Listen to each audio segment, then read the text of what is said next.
At Amica Insurance, we know it's more than a life policy. It's about the promise and the responsibility that comes with being a new parent. Being there day and night. And building a plan for tomorrow, today.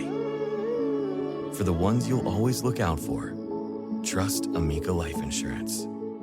Amica. Empathy is our best policy. Start clean with Clorox, because Clorox delivers a powerful clean every time. Because messes happen. Because... Hey, honey, you know your dad's world-famous chili. Yeah, the one that takes 24 hours to make. So I was trying to help out and bring the pot to the table, but it was like super hot. And then I dropped it, and now the floor looks all, stained with chili. Look, the point is, you guys cool with pizza for dinner? Honey? Ooh, yeah, that happens. So start clean with Clorox. Use Clorox products as directed. The reviews are in for McDonald's hotter, juicier burgers. Let's hear what Hamburglar has to say. Rubble, rubble. What our old friend Hamburglar said is, the patties are juicier. The bun is a thing of beauty. The cheese perfectly melted. Rubble. My burger dreams have come true. You heard him, folks. These are McDonald's best burgers ever. Ba-da-ba-ba-ba. Rubble. Available at most restaurants in this area. Comparison of McDonald's classic burgers to prior burgers.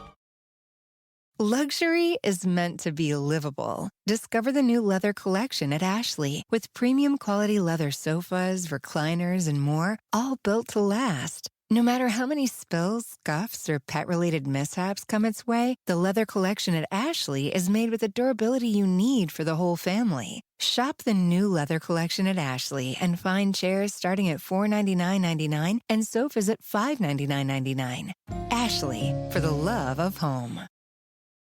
When it comes to teaching kids and teens about money, practice makes perfect. That's where Greenlight comes in. With a debit card and money app of their own, kids learn to earn, save, spend wisely, and invest.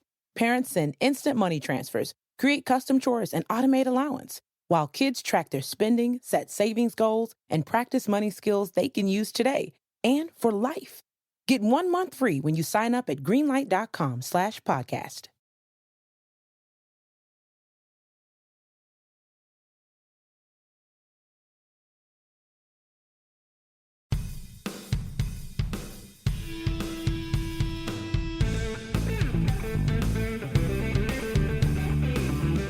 How's it going? And welcome back to On the Wire, proud member of the Pitcher List Podcast Network. Follow the pod on the Twitter at OnTheWirePod. I'm Adam Howe, and as always, I am joined by the 2020 TGFBI champion, Kevin Hastings.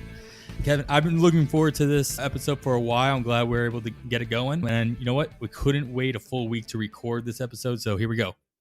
Yeah, this is awesome. We got to talk to Yancey Eaton just a few nights ago. We have Adam Lawler here tonight. You'll get more into that. And with PitchCon going on and doing this, just talking baseball, it's a blast.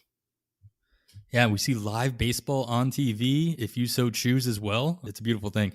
So as Kevin mentioned, we have a special guest today, Adam Lawler, a commonplace on the farm podcast and Pitcher List Dynasty team as well. Adam, thanks for joining us.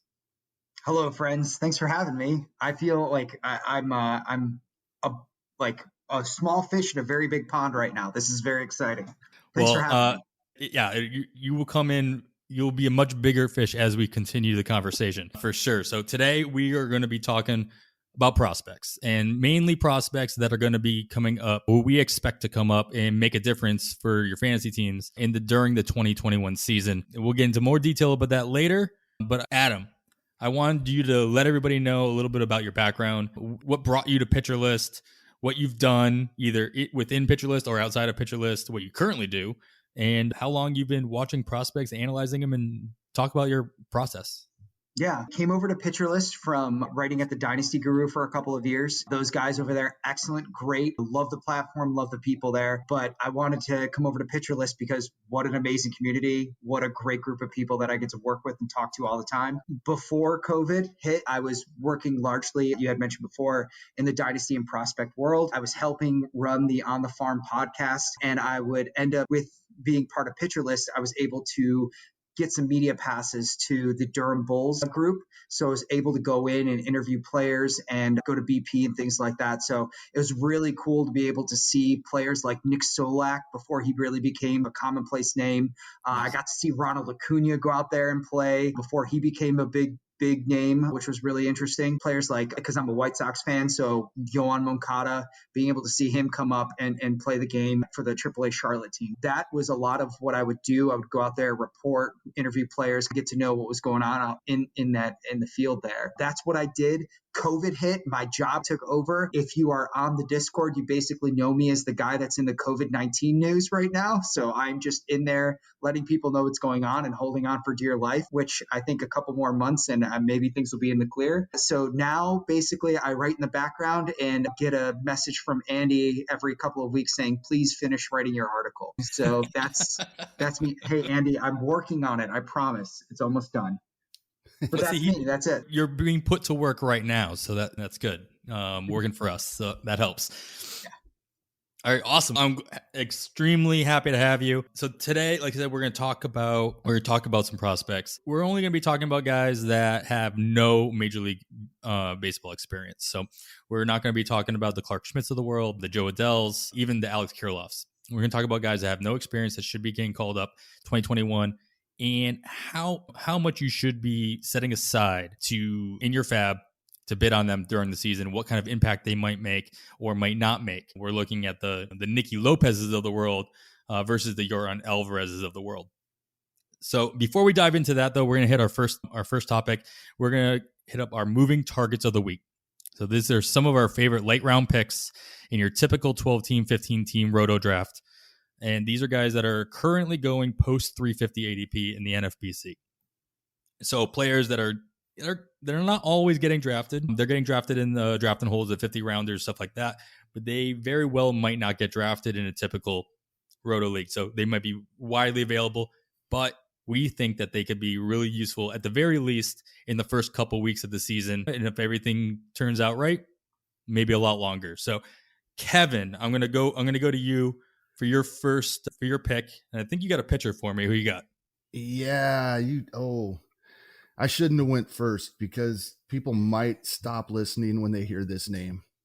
This guy cost people fantasy championships in 2019, but at an ADP of 670, he is literally not being drafted in fab leagues. That 670 being at the draft and holds where you go 750 players deep. I did find it interesting that at that late of an ADP, he has been drafted in 43 of the 48 drafts that have taken place over the past month. So he's going extremely late, but he is getting picked in nearly every draft. And probably for the reason that I think he's a perfect pitcher. The more I thought about this today, I'm making this pick at the end of drafts, as long as it continues to be reported that Wade Miley is the fourth starter for the Cincinnati Reds. That 2019 that I was talking about, he was cruising through most of the season. He was helping people win their fantasy leagues, they thought. And then in September, he just fell apart. The problem was he gave up 5 earned runs without getting an out against the Seattle Mariners on September 5th. But he had pitched so well all season that most people probably threw him out there for a 2-start week the following week that included the Kansas City Royals. But prior to facing the Royals, he gave up another 7 runs, recording 1 out. 12 earned runs, 1 out in 2 starts. Just blew people's ratios off the planet. That's not good, Bob. But going into this season, it is being reported that he's the 4th starter. He's still listed on everything I looked at as the 4th starter. Every team is playing 3 games on the opening weekend of the season. That means he's starting on Monday, first day of the first full period of the season, and he gets the Pittsburgh Pirates. Coming back that weekend, even if they do some weird things with their pitching staff, he would still pitch Sunday rather than Saturday. It looks like in either event, Arizona Diamondbacks, excuse me.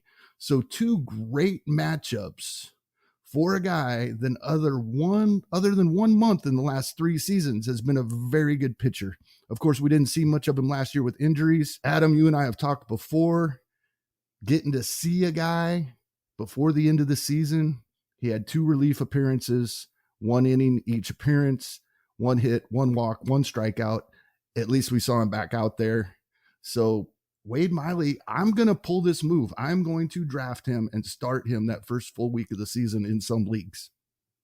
Nice. And like we talked about, those matchups make all the difference, especially early on these kind of decisions, whether or not we can trust who they're going up against, what kind of numbers they can put up, counting stats, all that. So I like this pick a lot. It was a little scary to see it on the show notes at first, I won't lie, but you might have talked me into it. I'm gonna throw out a hitter this week, and we talked a lot about the boring guys on the last week's episode when we talked about draft and holds and best ball. So it got me thinking about Asdrubal Cabrera, who's just signed with Arizona to basically be their everyday second baseman. And he's eligible right now at first and third for Arizona and NFBC. And he'll get second base eligibility really quickly. So I don't really care about that, though, because what I'm really looking at is the fact that he's going to play just about every day. And Arizona is one of those few teams that actually has 4 games in that first week in NFBC. So they play in San Diego for 4 days straight, and they have an off day Monday, and they travel to, of all places, Colorado, and where they play the other 6 days of that week. So he's got a lot of games he could play. This is a early matchup or an early period counting stat play. He played 52 out of the 60 games last year for Washington, and he's played a decent amount of games every year for the most part, 131, 147. So not quite 162 per se, but I have a feeling like he's going to come in, he's going to be able to play every single day, maybe grab an extra homer when he's in Colorado, and then not a guy I worry about dropping. But if he gets that second base eligibility on top of first and third, he's not a guy I mind having on my bench as well to fill in for injuries or what have you. He only has 4 off days in the first month. So not a guy and only 2 off days in May. Arizona does. So there's a lot of opportunities for him to play and put up those extra counting stats. I like it. He is a guy that just seems to always be around. He doesn't do anything outstanding, but he does pile up counting stats because, as you said, he plays. He's one of those guys that he's just seems to always be available. And I've had him on several teams over the past couple of seasons. Nobody else wants to use him, so I will from time to time. Yeah, he really is. He's an excellent filler. He's like one of those players where if you went big on a second baseman or a shortstop early in your first 6 rounds or so, and then all of a sudden they get injured for 3-4 weeks, Asdrubal Cabrera is your guy that you just throw in there and you're like, look, it could be worse. Like, it could be a lot worse. And I got Asdrubal Cabrera, and I'm set right now. Like, the floor is pretty high here. Yeah, and it's not a bad handcuff to have for his teammate, Ketel Marte. So he's going to be moving out to center field. A lot more chances for him to get hurt, to your point, Adam. So he got 91 RBIs just in 2019 between the teams that he played. So he can rack up those counting stats for you. All right, I forgot. I'm going to start calling you Lawler for the rest of the episode, just so I don't talk in the third person. I appreciate that. It would get confusing. Kevin said Adam earlier, and I just perked up. I was like, oh, God, I got to pay attention. What happened? And then he was like, you started talking. Okay. Yeah, exactly. So, yeah, I got 2 names for you. I'd love to hear your feedback on this because these are my kind of 2 later round dudes that I've been eyeing over the last few weeks. One of them is a major Drew Smyly vibes. I feel like everybody's like sleeper right now that's not actually a sleeper is Drew Smyly at the moment because he's going to be playing for Atlanta and he's in the rotation there, added some velocity. Everybody's peaked interest. But Drew Smyly played for the San Francisco Giants last year. We have a new pitcher coming in who's a lefty that seemingly has been in the league for 37 years, but is actually only a 30-year-old pitcher right now in the form of Alex Wood. Alex Wood, I read it in the Discord earlier, the new best shape of your life is the drive line situation. Everybody's gone to drive line. I don't know if Alex Wood went to drive line, but I do know that there's a lot of quotes out there that Alex Wood has said he's changed his grips on his pitches, that he's getting a lot of vertical movement, that his sliders being a little more slidery, and that he's added velocity. So I feel like Alex Wood's my guy that there's Garrett Richards guys, and then there's Alex Wood guys. And I'm an Alex Wood guy where I just keep going back to the well. I am Charlie Brown, and the football is Alex Wood. And I am ready to kick it, and I'm ready to make sure that it goes far, but I don't think it's going to happen this year. I hope it does. Alex Wood's a fly ball pitcher. He's going to be playing in the cavernous San Francisco Park. So if the grip's changed, if he's getting more bite on his slider, if he's added velocity, if they truly are going to a 6-man rotation, which is something that they're talking about. And also, to be honest with you, I'm a fantasy player who also buys into organizational development and leadership at the organizational development. Farhan Zahidi's over there in San Francisco. And anytime that he's going out and investing in a player, I'm interested. I want to know why. I want to know what he's doing and what he sees. So Alex Wood's a dude for me that if he can pitch 120, 140 innings, there are worse pitchers to throw out there, especially that late. I'm buying in on Alex Wood. Thoughts on that one? Yeah, it'll be nice to see him get. The thing with Alex, he's had the change of scenery. He's been moved how many times? 3 times, I think, between being in LA, traded to Cincinnati, then re-signing with LA. Now he's up in San Francisco. I like to see him be able to be all that he can be. I don't feel like he got that opportunity with LA, and Cincinnati is not exactly everybody's favorite place to pitch. So I like the pick. Who is, what I don't know is who do the Giants face off against in the first couple of weeks of the season? You're going to put me on the spot there. Yeah. The West Coast team, I don't know. I got to look. Hang on. We're going to edit this, I'm hoping. I got it. So they travel up to Seattle first. They have 3 days in Seattle, and then they travel down to San Diego, and then they host Colorado. So more than likely, Alex Wood is probably the number 3 guy in that rotation. He probably skips San Diego, and he gets to host Colorado and host Cincinnati. I think that's host Cincinnati. I think that's a great early season schedule for them. Absolutely. Listen to these numbers. The last 2 seasons, obviously, he battled some injuries, but 265, 325, 369, 318, 332, 353. That's his FIP every season of his career until he started battling injuries in 2019. And we all love pitchers going to San Francisco. I think this is an awesome pick. I was ecstatic when I heard of him landing there for one of my dynasty teams where I had him on my bench. So you said you had a hitter as well. Who do you got? Yeah, my hitter is Myles Straw. Myles Straw is going late. Look, right now, he has the inside track. There is absolutely no competition for him in center field in Houston. Look, he's got speed for days. He can steal a base without any issues. His bat's a little weak. He's not going to hit a lot of home runs. He's not going to get a lot of doubles. If you're in an OPS league, he's not interesting. But look, if you're looking for a speedy dude who's going to steal you some cheap bases, he's going to go super late. He's going to get plenty of at-bats. And there have been quotes about, and flirting, we're in February right now. The idea that this actually happens probably is not real, but they flirted with the idea of him leading off for the Houston Astros. That'd be amazing. If right now, if I'm looking at a player that's after pick 300 and he's going to hit for one of the best offenses in the league and he can steal bases, sure, why not? Why wouldn't I throw a dart at him? Yeah, that's my other player. Yeah, and the beauty of that too is you're going to know exactly who you have come opening day. And this also not a guy you're worried about dropping and filling in with pretty much anybody on the wire. Yeah. Can I ask a question to both of you? So with NFBC, right, and all of the things that are happening there, are steals as much of a premium as people pay in general leagues, or how does that work? Maybe even more so because of the overall component of the different competitions that they offer. In a standalone league, you could get away with, I don't like saying punt, but finishing towards the bottom of a category, you can still be okay, but you are not going to compete in the overall competition. You at least got to be mid-pack in saves and stolen bases. Okay.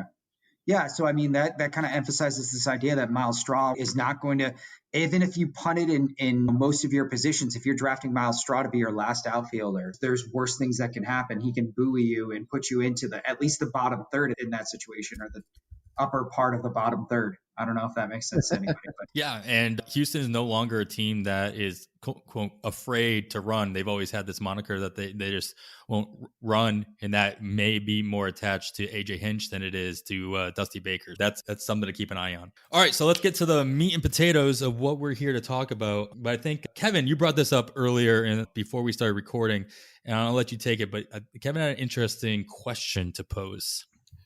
Yeah, so as we're going through this tonight and talking about some of these prospects, you were going to point out to our listeners that we reference NFBC leagues quite often, and their rule pertaining to prospects being picked up via FAB is that is not allowed unless they were drafted and dropped or until they have actually played in a game at the major league level. So you were going to point that out anyway, and that got me to thinking, would it be advisable, maybe, of course it wouldn't work with a big name, but to draft a prospect that you think may come up later in the season, but you don't want him to take up one of your valuable roster spots, drop him during the first FAB period for your first pickup, and then keep an eye on him and pick him back up very inexpensively with $1 or $2 of your FAB when you think he's going to be up in a couple of weeks. Obviously, the big names won't work because if you draft him, drop him, somebody's going to pick him right back up. But I wanted to hear you guys' thoughts on what I was mulling over this afternoon. Okay. I deployed this last year in TGFBI. Now, granted, I drafted and we drafted early, right? Like we did not know when we drafted that the season was going to be the way it was. It was about now. It was still February. Right. Exactly. And I ended up drafting Dalton Varsho with that in mind, which was, look, I'm going to draft him now. I don't think he's coming up. I don't think he's coming up until July, but I'm going to go ahead and draft him now. I think I took him with one of my last picks. I think one of the last 2 rounds I took him. And then I cut him within the first 2 weeks and just let him out there and picked up, I don't know, some reliever or something like that. But what I ended up doing was being able to get him later on. And yeah, Dalton Varsho, a 188 average was not very good. But as you had spoken about before, you're trying not to go and punt a category in any NFBC situation. Well, Dalton Varsho is supposed to be a speedy catcher. He ended up with 3 stolen bases last year over 115 plate appearances. Like, that's non-zero. He ended up with 3 home runs over 115 plate appearances. That's non-zero. The playing time was intermittent, but at the time when I drafted him, my thought was he's not going to play right away. But if they call him up, he's going to play every day because they're not going to just waste time with him and screw up his service time. Like, they're just not going to do that. Now, last year was weird, and I don't see the theory behind my play didn't actually end up the way it was supposed to because of that. However, I could see it happening again this year. There are plenty of players out there where you can just be like, look, I'm going to draft him in the last 2 rounds and cut him later on. And we're going to talk about a couple of those names here in a little bit, but I like the idea. Yeah. To your point, Varsho did come up and they did manipulate his time and they just sat him on the bench for 3 or 2 months or the month and a half. And then as soon as Starling Marte got traded, he was playing every day. Like every day. I think he only missed 1 or 1.5 days. I think he pinch hit for a day he didn't play from the time Marte got traded to Miami. And so all those stats you said all came in the last 2.5 to 3 weeks of the season. So he did make a difference, especially at the catcher position for some leagues, especially in such a shortened season. Those stats in a 2-week period make a big deal. And in a 2-catcher league. Yeah. So I like the play. I have not implemented it myself, but it's definitely something that I have contemplated. You do it in the right league and with the right player, and it could pay dividends. But that's a theory you can do with pretty much any other aspect of the game. So I'm glad you brought it. And as Lawler said, we are going to talk about some of those guys that might be a viable option if you think they're going to come up and they're just not a big enough name for everybody to jump on 3 weeks, 4 weeks early. And you don't mind jumping on them a week early, hopefully. But 2 years ago, I was able to grab Oscar Mercado the week before he got picked up. This is also in a Fantrax league where you're able to do that. And that makes a huge difference because when he got called up the week after, he's going for triple digits just because of the name power, what they think everybody can bring him to the table. I got him for $1, and I felt pretty good about myself. And so it's a viable option. It's a roll the dice. So like you brought that up, Kevin. Thanks. All right. So what we're gonna do, like I said, we're only gonna talk about. We're gonna go position by position, and we're gonna try to do it quickly so this doesn't turn into a 4-hour pod. Not that most people would mind that per se, but I'm the one that has to edit this later on tonight. And I'd rather not be up until 5 o'clock in the morning doing that. So we're gonna go position by position. We're gonna name drop a couple of guys that I think could make the possibility that they can make a difference in your fantasy leagues, whether that be after the 3-week time manipulation period into the season, may it be in like mid-June, which is typically where the Super 2 deadline is, or may it be a cup of coffee sometime in August or September. Either way, these guys can make a difference. And it's just whether or not you want to budget your fab toward you. Adam, I'd love for you to let us know your thoughts on these players, what you could project them doing in a role, when that role could provide. And Kevin, I would love to hear your insight onto, is this a type of player based on what we expect them to do that you would spend fab on, and how much of that fab? Like everybody, like I heard a lot of people were like, 2 years ago when Fabapalooza happened and all those prospects came up, there were still players that were just holding on to their bank, crossing their fingers that Alvarez would come up for Houston. And that happened. Some people were lucky and they were able to throw $400 or $500 of fab on it because they didn't spend any money on the other guys. I want to see if, in your mind, if there's a guy like that this year, whether or not you should bother. You should wait on that. So we'll get right into it. We're gonna go to one of the thinnest positions first, and that's catcher. And from my eyes, there's only 2 catchers that possibly come up and make any kind of a splash whatsoever. And that's first in Baltimore, Adley Rutschman, first overall pick in the 2020 draft. And then over in Seattle, a lesser known name probably, Raleigh as well. So first and foremost, are either of these guys getting called up? Lawler, what do you think? Yeah, so I'll start off with Adley Rutschman. Adley Rutschman's percentage, right, for getting called up this year is the exact percentage that Fangraphs predicts Baltimore to make the playoffs. Zero. No chance. Like, I wish they would call him up. Just make baseball fun. Like, just do it. That'd be great. But it's not going to happen because baseball's going to baseball and the Orioles are going to Oriole. And Alex Fast, I am so sorry if you're listening to this, but he knows. It's not, I know, in your heart. Like, I'm not saying anything that isn't. Now, hey, maybe he gets called up in the last month of the year and they're just like, bud, maybe next year during this Super 2 deadline, we're going to bring you up in 2022. But I don't see it happening for Rutschman this year. I wish that'd be great, but I just, they're so bad.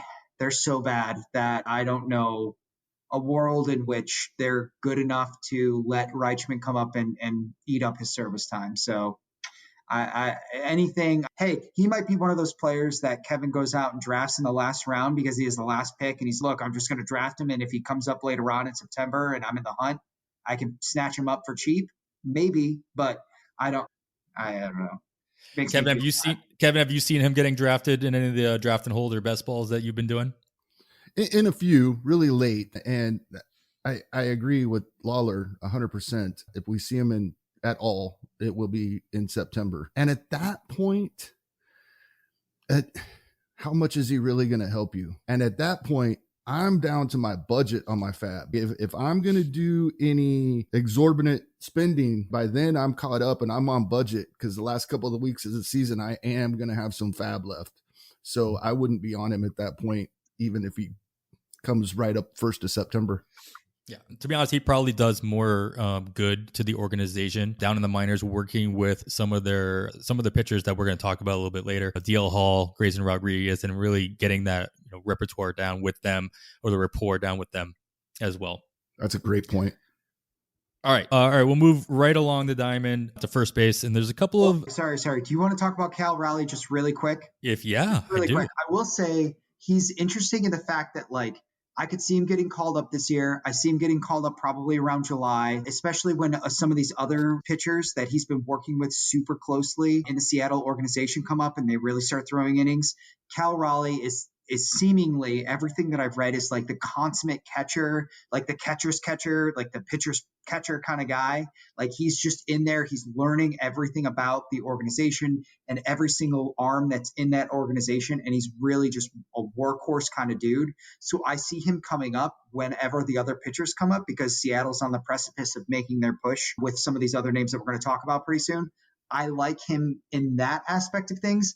I'm not overly impressed with his slash line. I'm not overly impressed with his batting anything at this point in time. But hey, like he is a dude that if you want, again, late rounds, you want to draft him and cut him later on, so that because you're in a 2-catcher league in NFBC and you're out there and you're looking at the dregs of humanity and you want to grab one of the catchers, like he would be fine for a number 2 in a waiver wire pickup. So Cal Raleigh's interesting enough, I'll say. Yeah, Seattle just traded for Luis Torrens, or Luis Torrens was included in one of the trades that they made last year. And of course, they have Tom Murphy on their bench. So if he comes up this year, you think Tom Murphy fan right here? There you go. I wonder whether if he fits in as a backup catcher, or how much playing time he would possibly get in Seattle, at least this year as well. But who knows?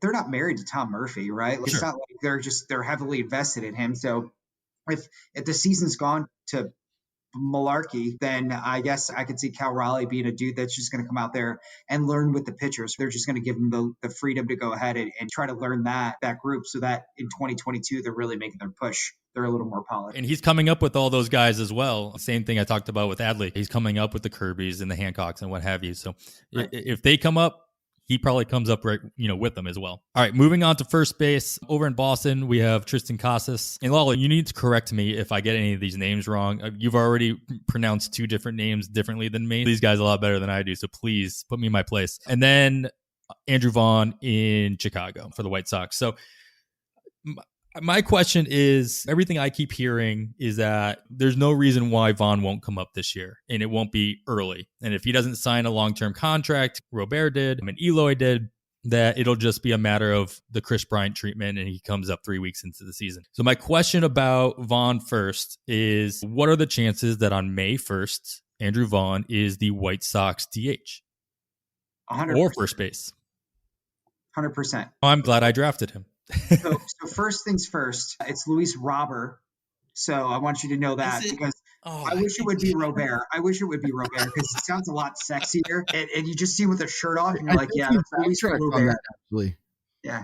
But the T is silent, I think he has actually backtracked on that and said he told people it was Robert because he thought that would be easier for him. But at home, it's actually Robert. He said, I thought it was Rober, pronounced like that, Robert. So no T. So, yeah, I don't know. Okay, hey, I don't know. So we all know who we're talking about. Like there's videos of him saying it both ways. Yeah, that guy, I love him so much. Okay, so anyway, I digress. Andrew Vaughn, you asked, what are the odds? 100%. My get, I would put a healthy amount of money, if I could, proposition bet on the fact that Andrew Vaughn gets signed to a similar deal like Eloy did, like Yohan Moncada did, Luis Robert did, in the idea that he's going to have his arbitration basically bought out, and the Sox are going to try to lock him in so that he's there as part of the core when the season starts. That's my guess. If he is not, 2 weeks in, they're calling him up. He's going to be there. He's going to be a part of the team. So you said May 1st, 100%. He's on the team. He's there, and he's getting every day at bats. They do not have, nor are they interested in going out and finding somebody to really fill in that DH role for them. So if they want to put, I don't know, I don't even know at this point. I'm a White Sox fan. Zach Collins at DH for them for 2 weeks. All right. But really, Adam Eaton?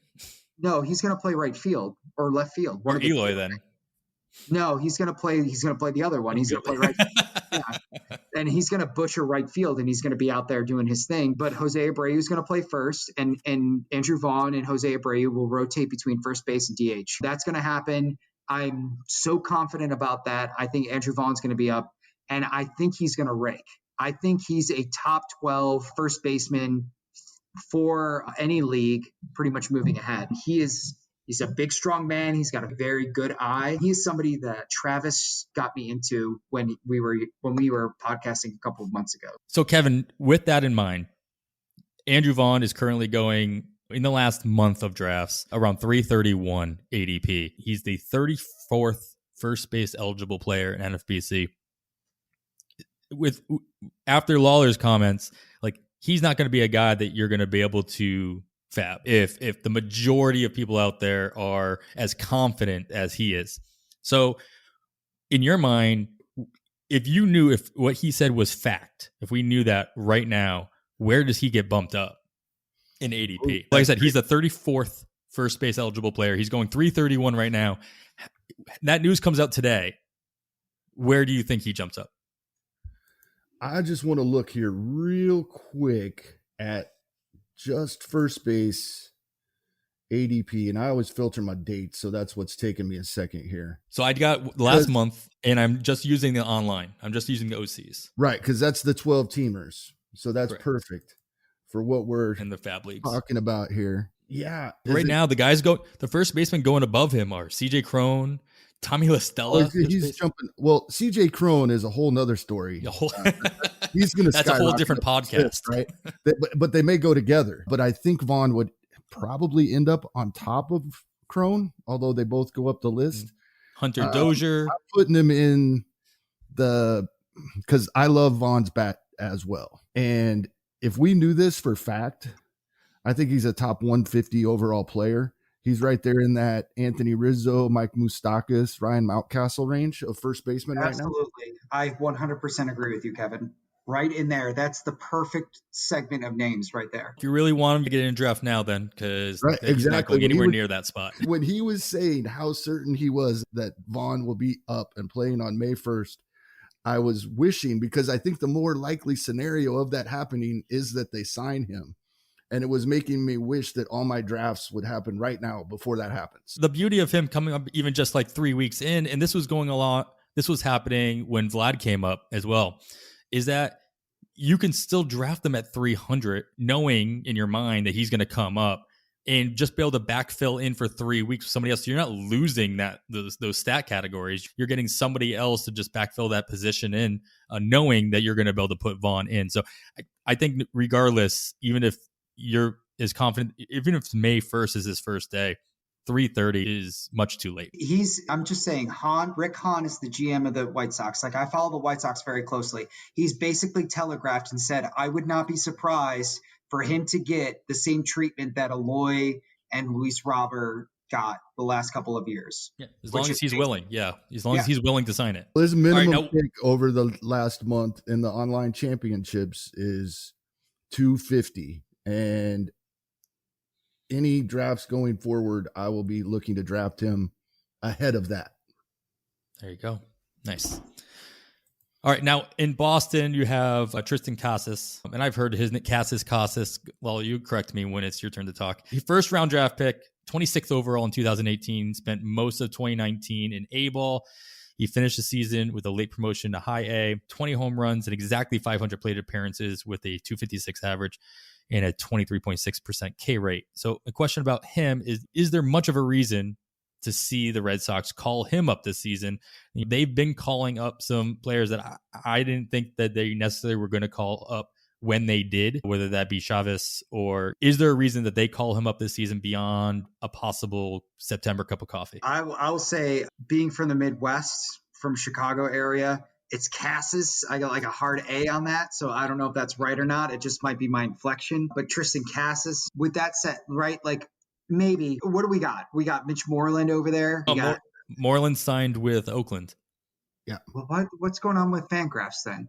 Who's going to play first base? We're going to talk about what's his face. It'll be Dahlbeck. Maybe Chavez gets some time in there. Yeah. And when I was looking at Bobby Dahlbeck's line earlier, yes, 2020 and whatever, but it was like 40% K. So is he any good? Maybe, probably not, but maybe. Right now, the Fangraphs has Red Sox, and I'm sorry, this is just shorthand here. Fangraphs has basically as a coin flip that the Red Sox are in the playoffs this year. That's largely, and I'm sure it could have been way higher if they would try literally anything with their starting pitching staff, but I digress on that.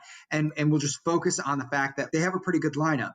if they catch fire for whatever reason, and Triston Casas is chomping at the bit in AAA, and Bobby Dahlbeck's struggling, or they could even put Bobby Dahlbeck out into the outfield and mess around with some other players. Like Triston Casas, I think he's not a bad player, but I don't know. What do you think? What do you think, Kevin?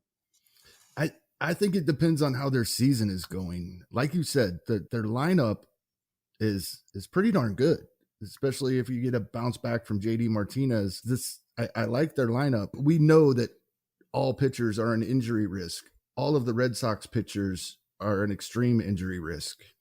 But if they hold it together and are performing well, I know Red Sox fans are upset about how the money has been spent recently, but they're a team in my mind that would go get a pitcher at the trade deadline if they're performing well. And then a guy like Casas would be another addition to the lineup at the same time. So it would be like trade deadline time in my mind if it happens. Yeah, I just feel like the Red Sox did everything they could in this offseason, at least on the offensive side, to block any guy that might be coming up like Casas, or we'll talk about later, Jeter Downs as well. And so I'm personally not expecting it. If you look at it though, right, if I'm really trying to be honest with myself, you have Bobby Dahlbeck. Maybe he's good. Maybe he's probably not, but maybe he's good. Franchi Cordero, like he's not anything. There's room on that roster and there's at-bats, right? Like you're looking at Christian Arroyo being the other bench bat outside of Marwin Gonzalez. There's room on that roster to shore up and say, hey, Triston, come on up at the July deadline, right? At the J2, at the Super 2 deadline, and come on up after the post All-Star break and be a part of our team. But in an NFBC format, it's going to be infrequent at bats. It's probably not going to be a lot. He's still going to be, I'm trying to remember the other dude on that team last year that had an equally high K rate that felt very Bobby Dahlbeck-esque. What's his name? He played first base as well, and he's been messing around in the outfield. Chavis, Michael Chavis. Thank you. Michael Chavis. And both of them had hot starts and then ended up fading pretty hard.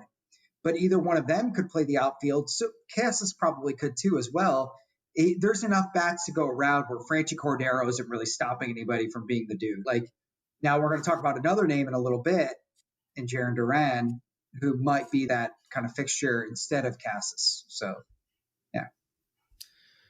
All right, I'm not going to waste anybody's time on Spencer Torkelson. I think we're all in agreement that just like Adley, he is not coming up. And if he does, congratulations to anybody who didn't listen to us. All right, moving on to the Keystone. I got a long list of guys. We're not going to go through every single one of these guys, but some of the guys I really wanted to touch on are the quote unquote true second basemen, the guys that will probably be at second base. It's Nick Allen in Oakland, Jeter Downs, who is shortstop by trade. He's not taking over shortstop in Boston. So if he comes up, he'll be a second baseman in Boston. And somebody I found interesting in Tampa is Taylor Walls. So also not a true second baseman per se, but I'm gonna jump him into this group as well. Lawler, is there anybody here that stands out to you of those three names, or any of the names you're looking at that I didn't mention? Yeah, name that you didn't mention, and it's against all the rules that you have because I'm a rebel and that's how I roll. Zach McKinstry is a player that was called up last year by the Dodgers. He is everything that Gavin Lux should be, and I'm very interested in him. I like Zach McKinstry a lot. If Chris Taylor ends up getting hurt for any reason at all, I think, yeah, they'll probably give Gavin Lux a little bit of a run, but Zach McKinstry is another name that I'm keeping an eye on. He's had an incredible run at AAA. He's got a really good bat. The dude is under the radar through and through because everybody's eyeballs have been on Gavin Lux the entire time. But if they would just take a breath and pause and look over at Zach McKinstry and the splits that he put up, the power numbers that he's put up, the dude rakes. The dude can hit. And I'm interested. Like, he just seems like the type of player that the Dodgers just pull up and everybody's like, oh, I always knew about Zach McKinstry. Remember when? But he's going to be a dude that I'm in on, very much so. And the only reason that he doesn't qualify for this conversation is because he had 7 plate appearances last year, which even I forgot about. I knew that he was called up, but I didn't know he actually played a game. But I really like him. And Chris Taylor, I love Chris Taylor. I will always be a fanboy of Chris Taylor, but he's also 31 now, 31. And the Dodgers have a habit, just like the rotation of pulling guys in and out and moving them around every which way. Corey Seager hasn't been the bastion of health all the time. Justin Turner's 400 years old now. So, like, I could see Zach McKinstry coming in and playing a decent amount of time. He's definitely a guy that I'm keeping an eye on as we move ahead. So, Kevin, I believe we talked about this, that the rules for NFBC are not so much that you have no major league experience, you won't be available to be picked up. If you're not on the opening roster, if you're in the minors at the start of the season. 26. So the 26-man roster, you have to be on there. He will absolutely be. Zach McKinstry will be on the minor league roster at the beginning of the year, for sure. There's not enough room.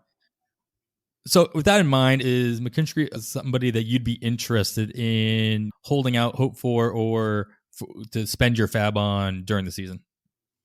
Me personally, if I'm answering for me, yes. But Zach or Kevin, go ahead. The worry I would have would be consistent full-time playing time with Chris Taylor there, with Gavin Lux. And I love what you're saying. And the great thing about a player like him is he is off most people's radars, even in some dynasty leagues. He's a great guy to have an eye on right now. I just, with the Dodgers being the way that the Dodgers are, like the Rays, I'm not going to have a lot of Tampa Bay Rays on my teams. They're just not going to get the at-bats. So that would be my worry. All I'm going to say is, like, 2018, right? He played an A ball. He had a 238 WRC plus. In 2018, at high A ball, he had 157 WRC plus.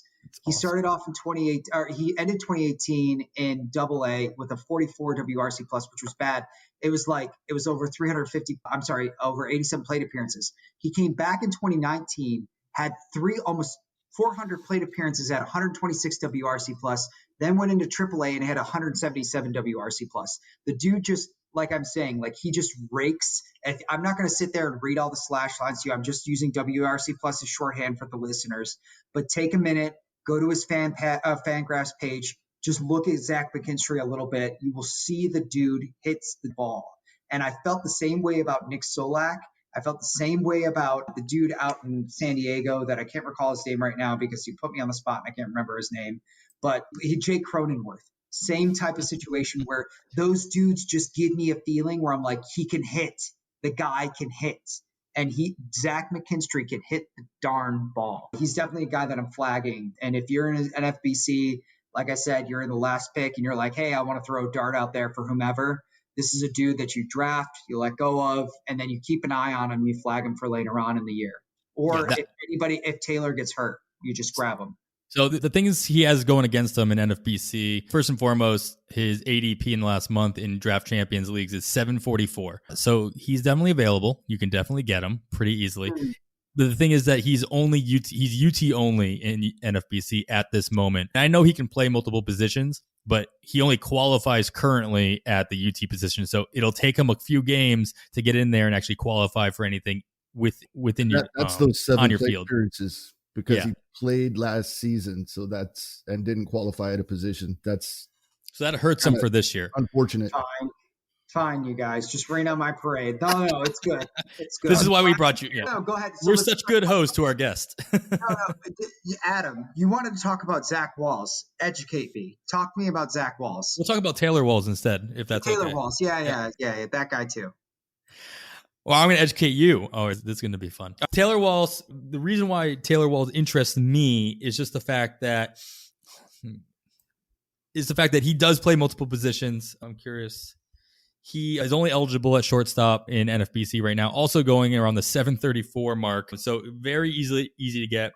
I think Taylor Walls would also qualify for this, for Kevin, your strategy of picking up a guy and then dropping him. Whether or not he gets called up or he gets added to Tampa Bay's roster early in the season or not, I think that he's the type of guy that will come up and be able to play multiple positions throughout the season. And I think he plays I think he plays right into what Tampa Bay wants to do with Wander Franco, and that is Yancey Eaton talked about this on our last episode about how he expects Tampa Bay to hold back Wander's at-bats and his statistical ability, or his ability to rack up stats to hurt his arbitration. And that's just the games that they play. Taylor Walls is a shortstop first, but he's played a handful of games at second base, third base in 2019, the last full season of play. He turns 25 in July, so this is that moment where it's like, all right, we got to bring up and see what he's got, see how he can help the team. He did have 10 home runs and 28 stolen bases through 423 plate appearances. So what I think he obviously can bring to the table is that opportunity of getting some cheap steals. And if he does end up playing multiple positions in Tampa, you can play all over the diamond for your fantasy team as well. He keeps his K rate under 20%, double-digit walk rate, so he's getting on base as well. I think that there's a chance that he can become, at least for 2021, at the end of the day, if you plug his stats into the auction calculator, wherever you do that, is that he could end up worth more than Franco by the end of the year. That's bold. Yeah, it would be about playing time, right?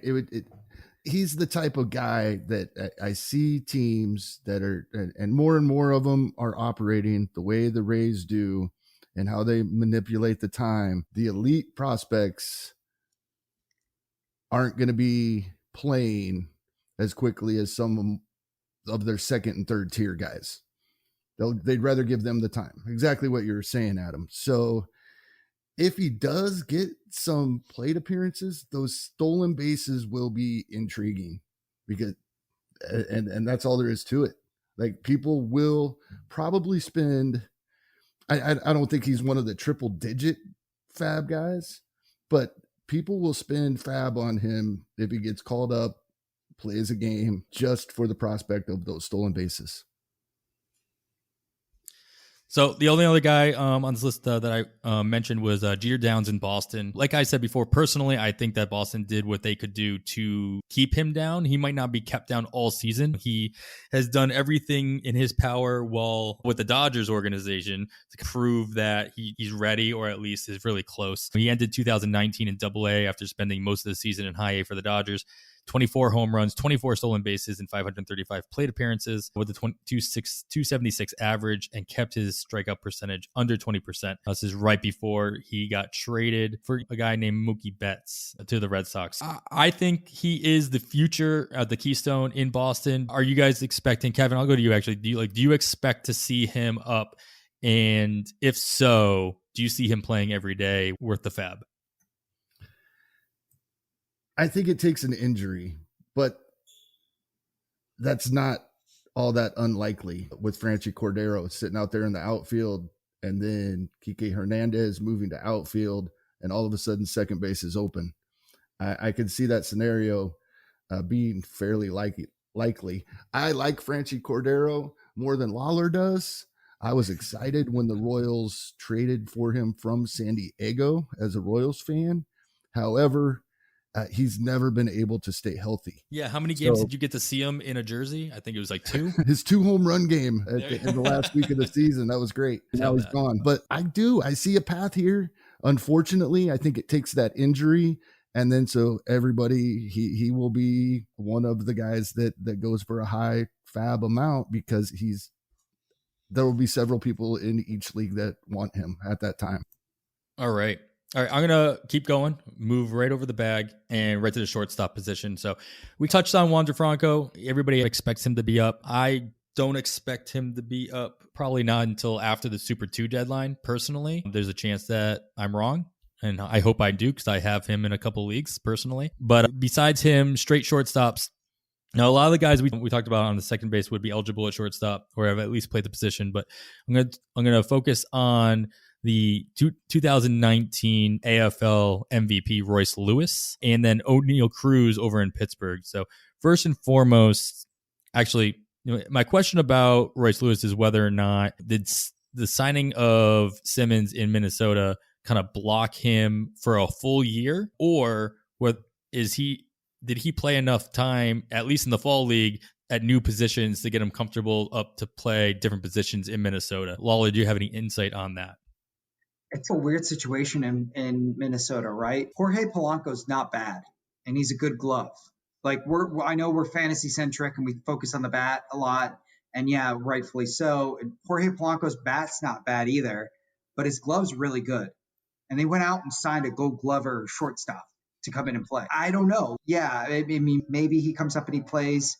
I think that Royce Lewis has gotten a lot of shade over the last year or two because people are tired of waiting on him, which happens with prospect fatigue, especially in dynasty leagues. For those who are uninitiated, Royce Lewis was a high pedigree, high draft pick for the Minnesota Twins. He's got an excellent glove. His bat's supposed to be very good. He's definitely been stunted. His 2018 was a little rough. His 2019 was marginally better, but not super good. And then 2020 happened for literally everybody that played baseball and is listening to this podcast. I would just say, like, patience, probably. Like we intimated earlier, 2020, the AFL, he was the MVP. Very good. Like he definitely has the pedigree. He's going to be okay. I don't know if he ends up this year. I think the Twins are in the hunt. So unless there's an injury or their bats are really struggling, but they still have Luis Arias on the bench, and Luis Arias is a very good player. So to be clear, I want to make sure I emphasize this. He's a very good player. He's not a great player. Royce Lewis could be a great player. None of these players that we're talking about right now are great. They're very good, which is almost good enough to win the AL Central. So I don't see him coming up this year. And if he does, it's because of injury. But even at the July, like that kind of cusp of time where maybe the Super 2 hits, I still don't see him coming up. See, I wonder if he got any or enough run in, say, center field, especially at the 2019 AFL. I know he played some there as well, and how much he might have worked on that in the alternate site last year. And they do have a guy playing center field who could possibly get injured in Minnesota, opening up that spot. People who you are angering right now. There are people who have immediately turned off this podcast. I said could. So emotionally invested in Byron Buxton that you are sitting here and trashing their boy. Like, you better be careful. You better be careful. Not only Buxton, you also have Josh Donaldson in that lineup. You have Miguel Sano in that lineup, right? Then they got to start shuffling guys around. They got to move Arias. They might move Polanco he could probably play any spot on the infield. Alex Kirilloff had Tommy John. But they also have, to be clear, they also have Trevor Larnach. So not playing center field, but they can move players around to where if he doesn't need to play center field, they could call him up and switch somebody over. So I don't think that all I'm saying is that I don't think outfield is an avenue for Royce Lewis to be up. Josh Donaldson being a crypt keeper, sure. Yeah, sure. I could buy in on that. Their shortstops, but who ended up? Andrelton Simmons. Yeah, being out there and being 32 years old, still a Gold Glover, still very good. Possibility. Like, I don't see outfield being a pathway. That's all I was saying. I think the Twins want to see Royce Lewis and want to see what he can do against major league pitching. At the Arizona Fall League in 19, when he won MVP, at that time, that's when his stock was probably at its lowest. He had went from a top 10 overall prospect and he was dropping like a rock on everybody's lists. But all the talk was at those games was just how athletic he is and how that's going to keep him around. And if he can figure it out, and I can't believe this hasn't come up from any of the three of us yet in this podcast, this is a guy I really wish we had any idea what went on with him in 2020. But I think the Twins want to see him against major league pitching and see if he can make it work because they want his athleticism out on the field. All right. Well, Kevin, sounds like if he does get the call up, you'd expect him to play somewhat regularly. I guess I'm afraid, and correct me if I'm wrong, but I'm afraid you get into a Brendan Rodgers situation where he finally gets the call for Colorado and this doesn't play. That's Colorado. The Rockies are going to Rocky. We get that. But I could see the situation happening with Lewis as well, where he does get called up because of an injury and he plays for a week or two. And then the injury goes away and they don't send him back down per se. They leave him so he can get that experience, but he does not playing nearly as often. So I would be personally wary to spend a lot of fab on him for that fear, but I think somebody in your league will spend a lot of money on him. Agree. All right, third base, Nolan Jones in Cleveland should be getting called up. There is a prominent third baseman playing in Cleveland at the moment in Jose Ramirez. So whether or not that there's an opening for him, I guess, is in question. So I guess the question about that is, what brings Nolan Jones up? What reason does Nolan Jones come up? Because Jose Ramirez gets traded and opens up third base? Or does he learn a new position, or does he get moved to a different position because he's just that expected to be that good? Bobby Bradley is not very good. I could see Nolan Jones being moved over to first base. I don't see them trading Jose Ramirez, at least this season. And I could see Nolan Jones being up pretty early in the process. I don't think May is the time unless they really catch fire and they're competing. Cleveland literally has traded everybody, including Francisco Lindor, because they don't want to have a payroll that most, like a GoFundMe campaign, could fund. So I'm just honestly like, I could see Nolan Jones coming up and being over at first base pretty early in the process. Yeah, I agree that the other side of the teams not wanting to spend money, and we group that together often with, that means teams don't want to start the clock on their prospects. At the same time, they only have to pay that guy $550,000 to play now. And a team like Cleveland that has spent money in the past, and you could see after they recoup whatever losses they claim they had over the past year, spending money again in the future, they may not be as worried about that service time. And I agree. I could see him at first base.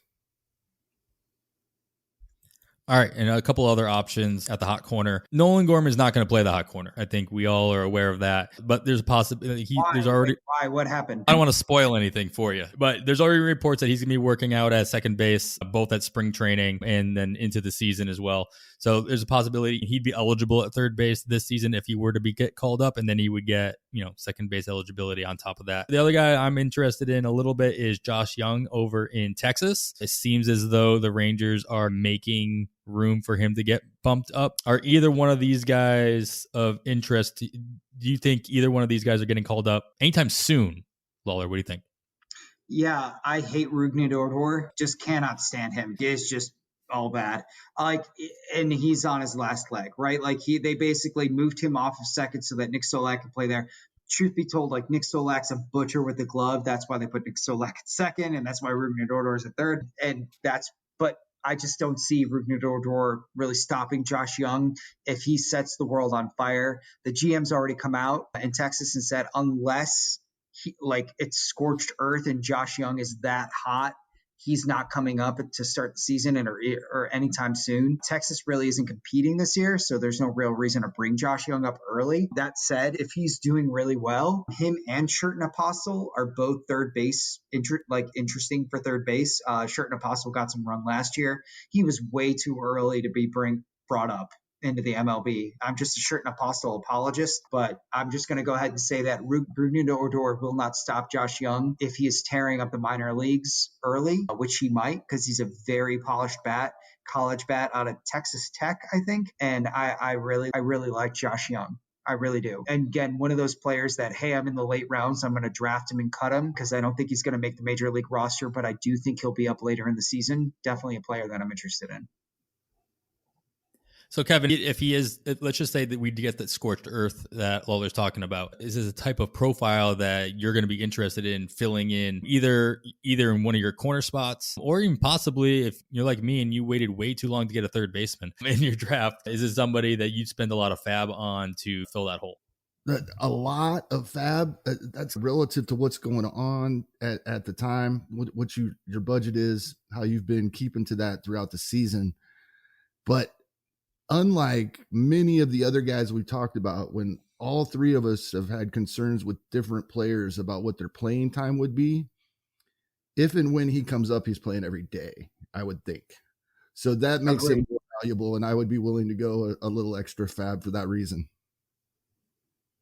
Yeah, and he's not going to have the issues that an Alec Bohm might have, right? Where Alec Bohm's going to go ahead and have an average issue. There's going to be a lot of third basemen with average problems. He's definitely going to be in the middle of the lineup. He'll probably be like a 5 or 6, and he's going to go ahead and he's going to hit for average, and he's going to have RBI opportunities. So he's definitely a player that I'm interested in. He can hit a breaking ball very well. So I'm not really worried about him suffering with off-speed pitches, which a lot of prospects that come up end up having issues with. Yeah, he's definitely a solid player if you're going to throw darts.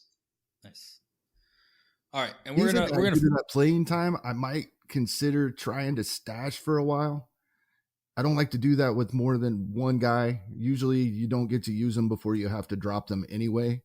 But due to the playing time that he will get if he comes up, he's the type of player I would consider trying to stash for my one stash. To your point, you don't have a lot of opportunity to stash guys, especially in an NFBC format that you don't have IL spots, you don't have NA spots. But if you're playing on a different format like, Yahoo or ESPN or CBS, and you might have those extra roster spots available, by all means. Exactly. All right, moving out to the outfield. I got a lot of names on this list. I'm not hitting on anywhere close to all of them. I want to hit on I'm going to group some guys together for you and talk to me about whether or not you see them coming up. So first, I'm going to pick a couple of center fielders or future center fielders. One is Jarren Duran in Boston, who you alluded to earlier, Lawler. The other one is a former center fielder who probably doesn't have a center field option moving forward. That's Drew Waters. So talk to me about both of their likelihoods of coming up for their major league squads, both in Boston and in Atlanta, and whether or not they see significant playing time this year for various reasons. I could definitely bank on Jarren Duran making some waves this year. I don't think that he's going to be, I think he's going to get that Boston bump where everybody's going to say, oh, he's up in Boston and Boston has a great lineup and I'm just going to go ahead and draft, pick him up. He's going to be a 7th, 8th, 9th batter. He's got some speed to him. I'm interested in him in the long term from a dynasty perspective. I don't think he's going to be super interesting this year from a fantasy perspective. Sure, he's definitely a 4th outfielder if you need some cheap stolen bases somewhere along the way, and you're later on in the season anyway, and you're trying to catch up or catch somebody in a statistic with stolen bases. I could definitely see you drafting somebody picking up somebody like Jarren Duran. So he's definitely interesting to me in that perspective. I don't know, again, and I think we talked about this earlier, but just the idea of overvaluing speed is something that I'm leery of in most head-to-head formats. But I think, Kevin, from an NFBC format, right, if you're in the bottom third and Jarren Duran gets called up and he's going to play every day and he might get you 10 stolen bases over 130 plate appearances, you're going to draft him or you're going to pick him up, right? Yeah, you're going to try to. You're going to put a bid in on him in most cases. And it depends on the team that you already have, too. That's one thing that I always try to remember with Fab. Every good player coming up may not help my team. I may be good in that spot, but definitely to your point, if you are lacking in stolen bases and you have an opening in your outfield and you can sacrifice a little bit of power at the time, then absolutely. And Duran stole 46 bases on 59 attempts in the 2019 season across 2 levels. Hit .302, and he kept his K percentage at 22%. With a respectable walk rate, he's a guy that can get on base. You have to get on base in order to steal those bases. So definitely to keep an eye out. Now, does Drew Waters have any opportunity to play with Atlanta re-upping with Ozuna and Acuna out there, Pache supposedly entrenched in center field? No, I would have had a different answer had the MLB PA agreed to the idea of a DH.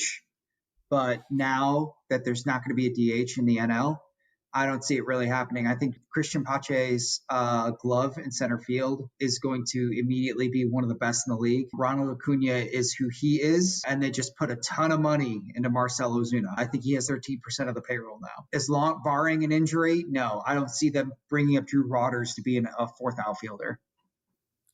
That's too bad. They just got to trade the guy ultimately. Barring when something on opening day like they did with expanded playoffs last year, and all of a sudden we're shocked and there's a DH, then you'll have Fabapalooza on week 1. Yeah, I mean, if they come in and they say, you know what, we changed our mind, we want DH. Marcell Ozuna is going to DH and Drew Waters is coming up, and then all bets are off. But as it stands right now on February 20th at 10:40 p.m., Drew Waters you're not going to see him called up unless it's later on in the season. And the Atlanta Braves are so far ahead of the Mets and the Nationals that you don't even need to worry about it. Sorry, Marlins fans, but... All right, now we're going to move over to what could be the future of a whole team's outfield, and that is up in Seattle. We have three guys who all could possibly make their debuts in 2021. Some are more likely than others, but I'm going to lump them together. Give me in order, Lawler, what I'm looking for is when they make their debut and the percentage chance that they actually make their debut at all. And then, of course, I'm talking about Taylor Tramell, Jared Kelenic, and Julio Rodriguez up in Seattle.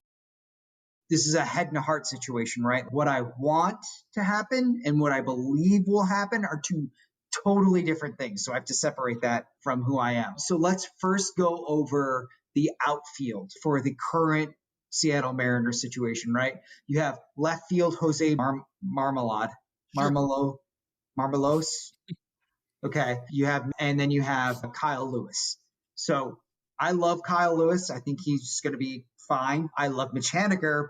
Ouch. But also welcome back. And then Jose, who I can't even say his last name. So let's just put it this way.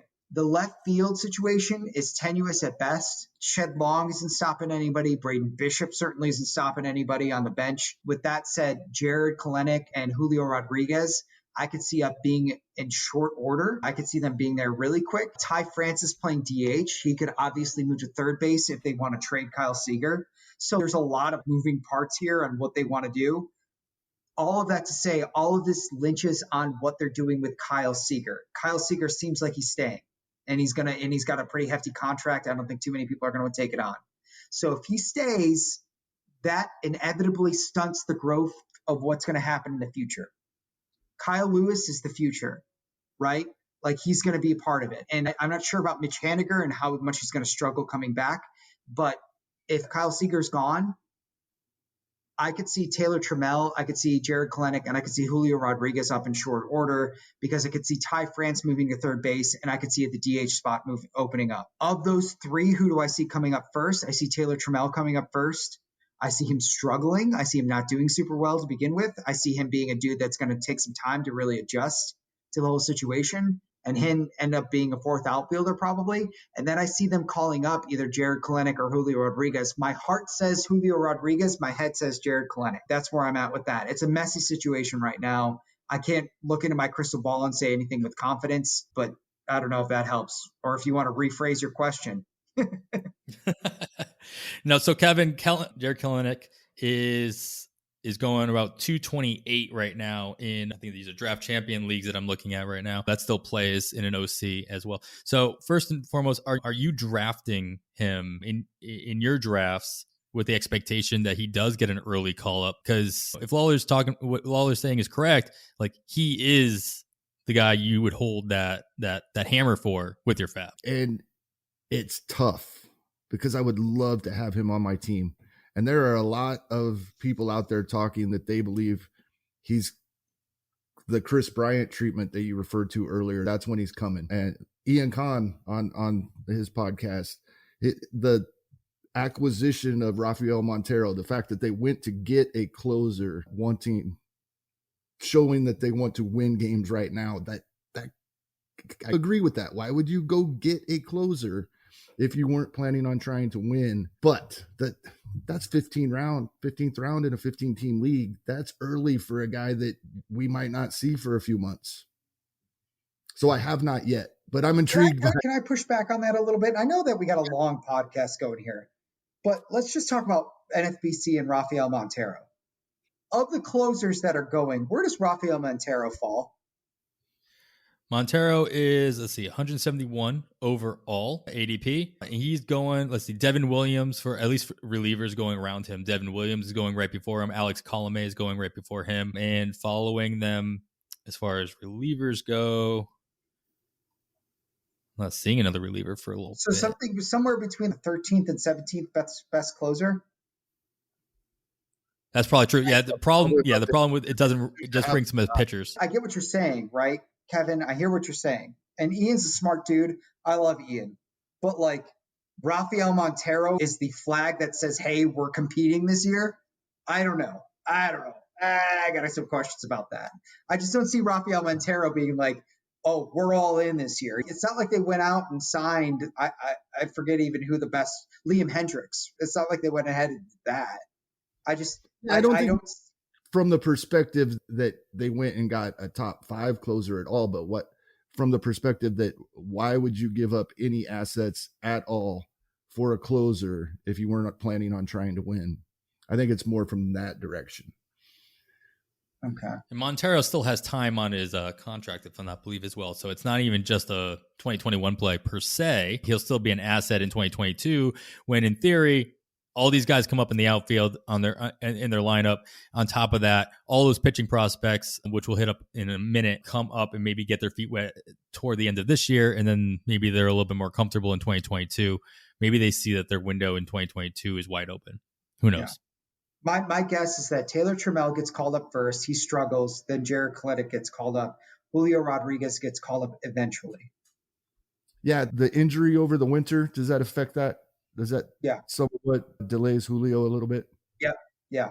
All right, and the last group of little outfielders over in Baltimore, of all the things that Baltimore has, is not much, right? But they do seem to have a lot of average to maybe interesting outfielders already in the already up there. So I'm going to just throw out the possibility of the centerpiece of the Manny Machado trade coming over from LA. It's Yusniel Diaz over in Baltimore. What kind of impact he could make in Baltimore. He was the guy that centerpiece of that deal for Manny Machado. It was like that they held on to Manny Machado until the very last possible second, and this is what they got. So what do they have, Lawler? What do they have in Diaz? I'm worried about him, to be honest with you. Like, he should have been called up in 2019. Like, he definitely should have been called up in 2020. So I don't know what's going on with him. I know he struggled a little bit, and I know that maybe they're a little worried about him, but his numbers weren't too terrible, right? Like 2019, I guess he struggled with some injuries, and that's why he didn't really get called up at all. And I understand that. He struggled with injuries, but like 2020, they had nothing they were playing for. So why didn't they call him up? Most of these other players got called up. He's not a spring chicken anymore. He's 24 years old. He should have been called up by now. I don't know what they're doing. I guess it's Baltimore, so what can I say? But I have questions. So if they felt like he wasn't ready to have just go up there and hack at it last year, what are they worried about? DJ Stewart's out there in the outfield. They got some other players that, I don't know, Baltimore's just kind of nameless. I see Yusniel Diaz, if he's worth what his name tag was when he was traded for Manny Machado, being a fourth outfielder or a bench bat that you could throw in there if your fourth outfielder gets hurt, and being a high floor guy. I don't see him being really good, but I see him being enough to keep you satiated while you're waiting for your team to shore up. But I do have concerns about him in the long term for any of you Dynasty fans that are still listening right now. So, Kevin, is there anybody else that you're looking at the list that you've been eyeing, you'd be thinking that would be somebody that you'd be eyeing with your fab that we haven't talked about? Yeah, just one. And it's going to sound like I'm being a homer Kansas City Royals fan, but it's not. I saw him play in Arizona 2019. Once again, that's the last time we saw so many of these guys play. But Kyle Isbel, and I think most places have him ranked as about the Royals' 6th or 7th prospect behind Witt Jr. and all their young pitchers. But I could see Kyle Isbel. It would probably take an injury now with the additions they've made, unless Michael Taylor just doesn't hit at all. They signed him for his glove. He doesn't have to hit a lot. But if he's just horrendous, we might see Kyle Isbel in the second half of the season. I really like Kyle Isbel, Kevin. I really do. And he's a left-handed bat. He's got a lot of power. He's got some decent speed. I think he's a very interesting player, to be honest with you. I really like that call. Nice. See if he's up early enough, if Taylor's not hitting or whatnot, and they call him up early enough. Kansas City has proven that they are not afraid to call up younger guys, especially at least on the pitching side last year with Chris. So they could make that splash and be ready with your fab dollars on that one, especially if it's going to show that he's going to play regularly. We're going to fly through some pitching options, as Nick Pollock would like to say. We're probably going to go a little long in this podcast, so we're going to try to fly through that. I'm going to go back. I'm going to stay in Kansas City and ask you if, first and foremost, Lawler, maybe the answer is maybe you don't, but like, why did Kansas City decide to call Chris Bubic rather than Daniel Lynch or Kowar? I don't know, and I feel bad right now because Kevin, I'm sorry, but like they're all the same player to me. They are literally like, if you threw them all out there with the same number, I would not know which one's which. They're all pretty much the same exact player. So maybe they just felt like he was a little farther along on his curveball, but I don't know. Like they're all pretty 3 to 4 starter-ish type pitchers to me. None of them really stand out. I think in Lynch's case specifically, they want to see more out of his changeup, which to your point is what we're saying about the guys that came up last year, Singer and Bubik already, right? So, Kowar, right-handed pitcher. Lynch is a left-handed pitcher. So at least there's that difference. What hand is their glove on, Adam? That's what you can look for. I don't know. It's just a Royals game, so immediately I fall asleep. Look, I'm not saying that it's bad that you're a Royals fan. I'm just saying you should question your choices. Ouch. All right. Do we expect these guys to come up? And if so, are they thrown right into the rotation, just like Singer was, just like Bubik was, or do they get some kind of relief appearance? Kevin, I will defer to you. Being the Royals fan, I have my feelings on it, but I think that you being keyed in more than me, you probably know. I think the signing of Mike Minor, and everybody keeps saying we'll see them in 2021. But with the signing of Mike Minor and the fact that they're sticking with Danny Duffy in the rotation, at least for now, already moving Jacob Junis to the bullpen, there's not a spot for him yet. There's not a spot for him yet, and the Royals are competing. That's a good lineup. That is a good lineup, and the AL Central is the NL Central of the AL. They're just, hey, you could just try your best, and maybe something happens. Like there's not a top heavy team really in that group. I like the White Sox, I like the Twins, sure, but if things break right for the Royals, and they could, especially with some of these acquisitions that they've had, I like the team. Danny Duffy, I'm not a huge fan of, but like even if he falters a little bit, there are legitimately 3 of the same person that could come in and do the same thing. So, yeah. All right. And then over in Detroit, staying in the AL Central, does Matt Manning join Casey Mize and Tarik Skubal in the rotation, or is he past the shoulder impingements that he had last year? He had forearm strain that shut him down last year during the 2020 season. Assuming health is, when do we expect him to join that rotation with those other guys? I think that Matt Manning probably is going to be up pretty early. I have questions about Casey Mize. I think that he's going to be good, but I think he's going to struggle. And I'm not sure. Look, the Tigers aren't playing for anything this year. Let's just be clear about that. I know I said that the AL Central is a try-hard team or try-hard division, but I don't think that the Tigers are anywhere near that point. But I do see Matt Manning definitely getting opportunities this year, and I see him being the best out of the 3 between Casey Mize, Tarik Skubal, and himself. There's no reason to believe that he won't be up at least by July. If they want, and the Tigers really want to mess around, they could do a 6-man rotation and definitely mess around with the way that things are done and the way that they have their innings opportunities, and go ahead and give players days of rest and all this other crap that they could definitely do and mess around with and give them some Dodgeritis here and there. So I see Matt Manning being up by July, and I see him, Casey Mize, and Tarik Skubal being a very interesting 1, 2, 3 moving ahead. But just to be clear, Matt Manning will make his debut in AAA to start the season. Yeah, I agree. I everything you said. I think it has more to do with some of the injury of last season than them manipulating time. I think they want to see what they got.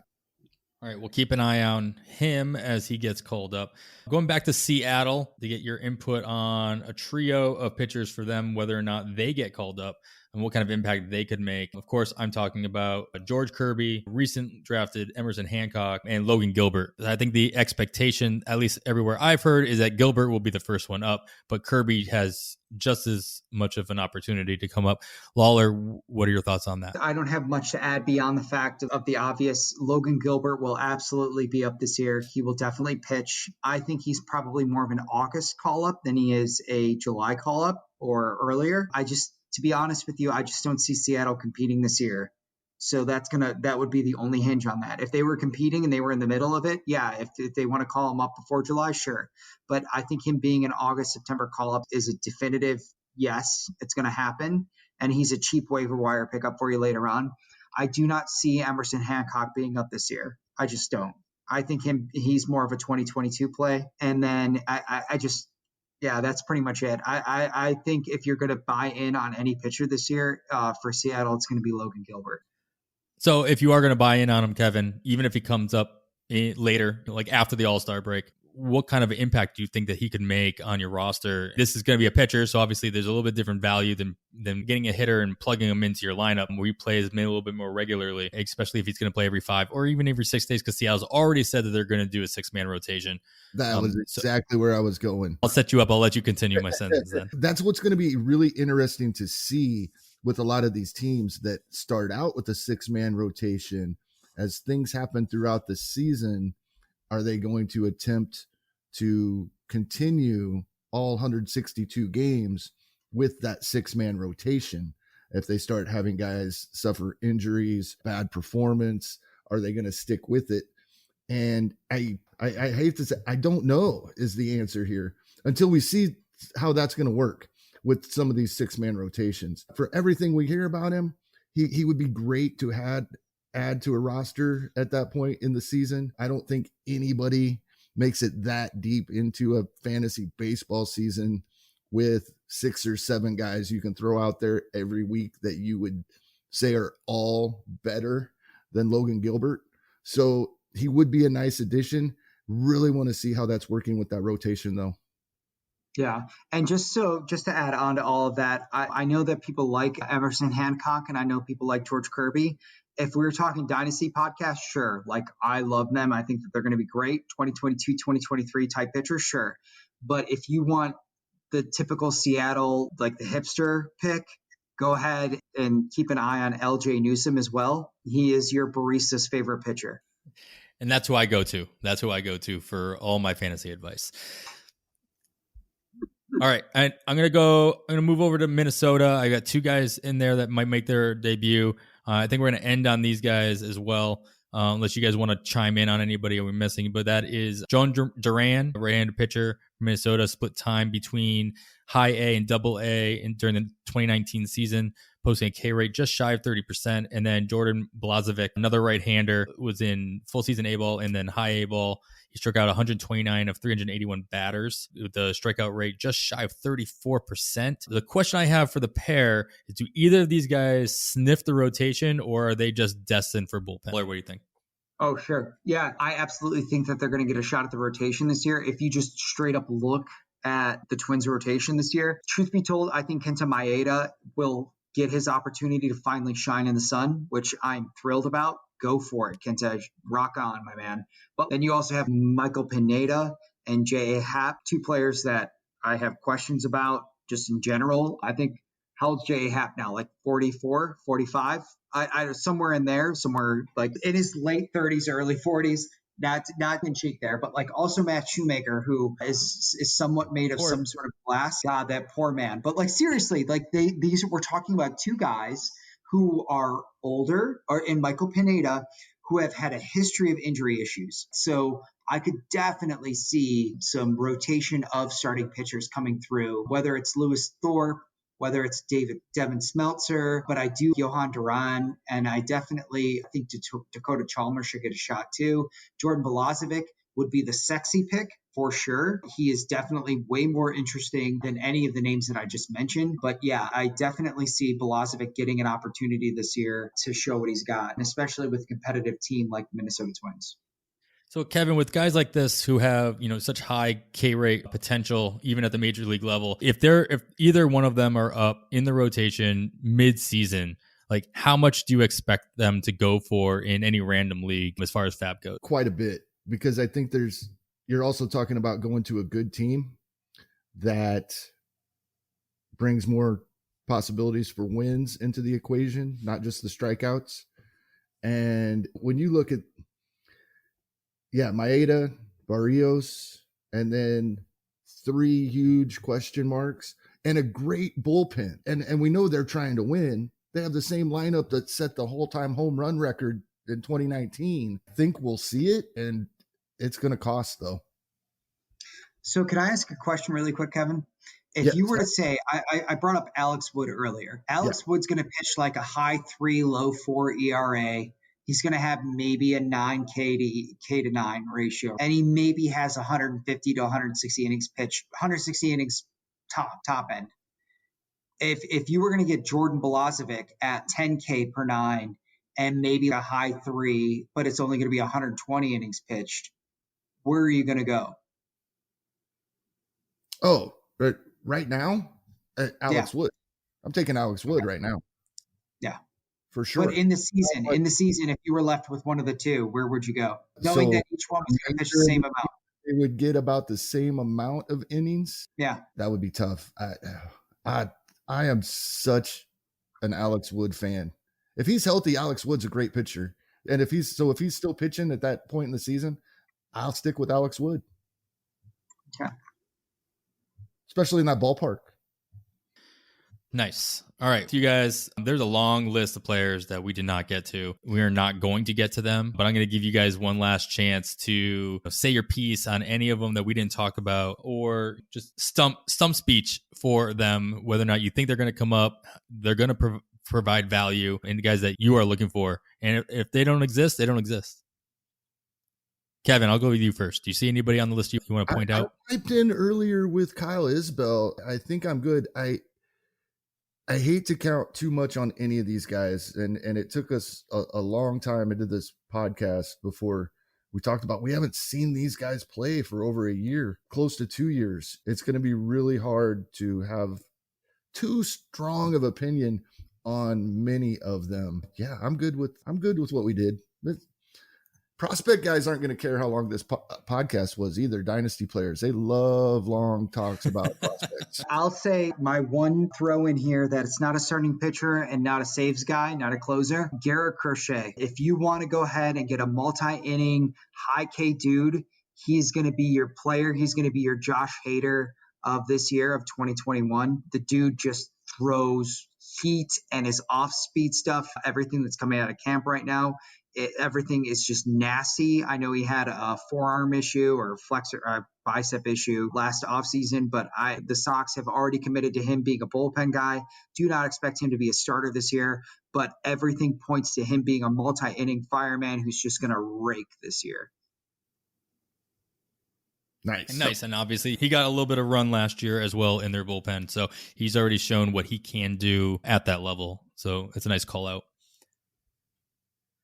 All right, let's see. I'm going to apologize in advance. We're going really long on this one. We had a couple of mailbag questions that we're not going to have time to get to at the moment, and we'll go ahead and reach out via Twitter with answers to those ones. So keep an eye on that. Follow the pod over on the Twitter at onthewirepod, and you can email us any other questions you have as well at onthewirepod@gmail.com.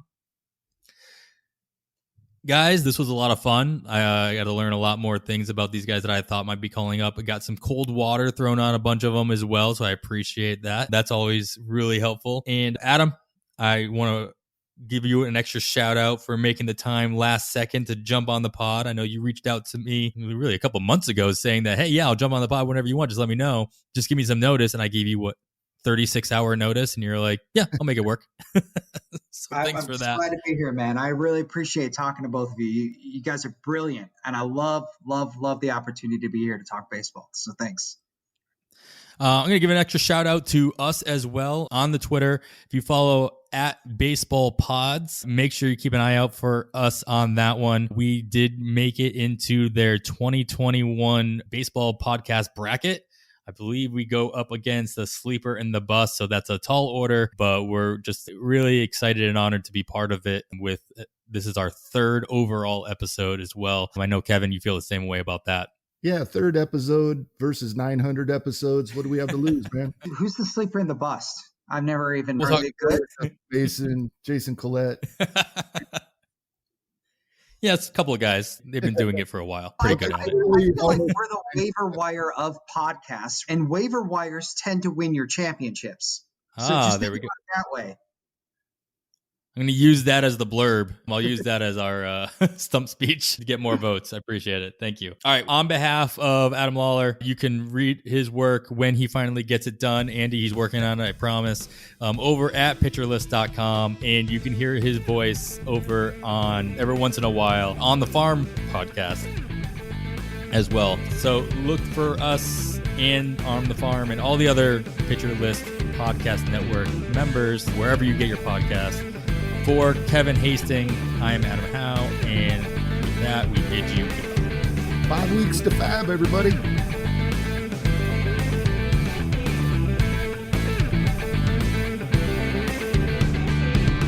They call it running a restaurant for a reason, because your shift runs around the clock. But with Clover, success is always on the menu. Take orders online, turn tables faster, and keep the bar humming. With the right business tools, everything moves in sync. Accept payments, run your business, sell more. Clover. For a limited time only, visit clover.com/Pandora and get a $450 statement credit on qualified hardware purchases. That's www.clover.com/Pandora. TaxAct knows you don't look forward to taxes. TaxAct doesn't even look forward to taxes, and TaxAct is a tax software company. It's basically TaxAct's whole thing. If TaxAct did things over, maybe TaxAct would end up teaching kindergarten or leading fly fishing tours. But that's a different story for a different ad. So why don't we just agree that taxes aren't fun, but you still have to do them? TaxAct's filing software can help you do that. TaxAct. Let's get them over with. Start clean with Clorox, because Clorox delivers a powerful clean every time. Because messes happen. Because the charcoal mask. Great, because why would I put that on my face when I could drop it in my sink? This is what I get for multitasking. Ugh, why is charcoal so sticky? Hello? Hey, Janice. I am so sorry. I thought I was on mute. No, we don't need to reschedule. I'll just stay off camera. Ooh, yeah, that happens. So start clean with Clorox. Use Clorox products as directed. McDonald's presents Burger Reviews by Hamburglar. Today's review, the classic Big Mac, Hamburglar. Rubble, rubble. He said, there's more sauce in every bite. Ba-da-ba-ba-ba. Rubble. Available at most restaurants in this area.